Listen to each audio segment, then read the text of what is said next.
First of all, it looks very odd that we have 100 over people bearing arms parading themselves in the kampong, and we don't treat this as a security matter, and we do not disarm them after 1 week. Secondly, I doubt the the rationalities and the sanity of the kings of Sulu, with all the due respect, for sending 100 people trying to retake Sabah through this sort of proclamations. And yes, we recognize that Sulu king has long never give out his historical rights to claim that Sabah belonged to the kingdom of Sulu. This is a separate matter altogether. But to send 100 soldiers to invade or to intrude or whatever, it's almost non-logical and non-rational. So that's also quite bizarre, and how this could happen. And then the identity of these people until today is not sure. I don't understand why the immigrations and the other authorities didn't go in and check every one of them, whether they are Sabah immigrants who have permanent residence here, or people who just come in through the sea and processing Filipino passport, and not even know that whether they process any documents that's for them to come in. A very clear example that our Australian senators can be kicked out within hours.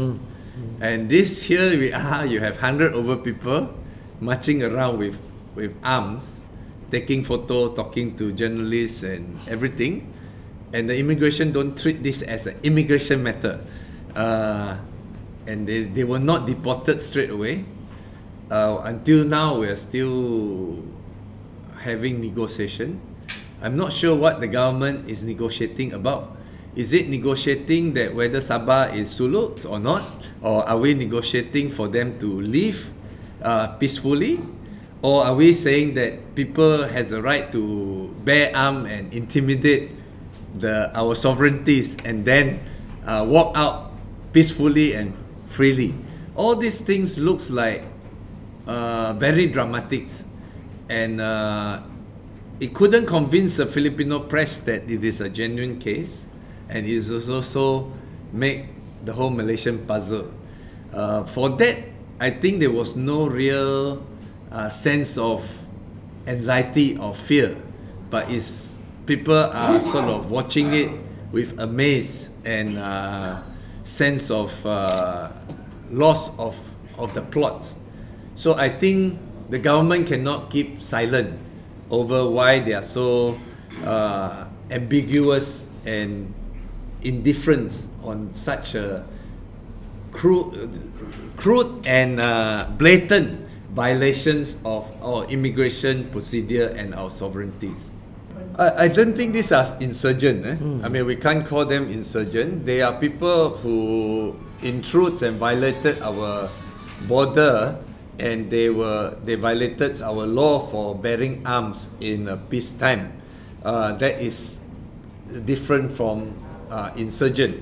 But I agree that it looks like it's a diversion from the core issues, which Sabah, until the whole Lahad Datu's fiasco, most people are concentrating on the case of the continuous hearing of the Royal Commissions on the illegal immigrants, and lately Amalilio case. So this Lahad Datu's incident sort of created a lot of fanfares that maybe divert people's attention into those issues, and that it's something that unnecessary and quite unthinkable. I think BN government has a lot to explain. I don't want to jump into accusing them for directing it now, but BN government has a lot to explain.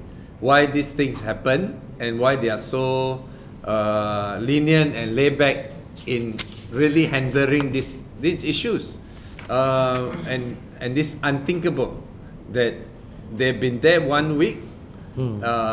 Every day we have some news, and they continue to display their fully armed uniforms and costumes to the public.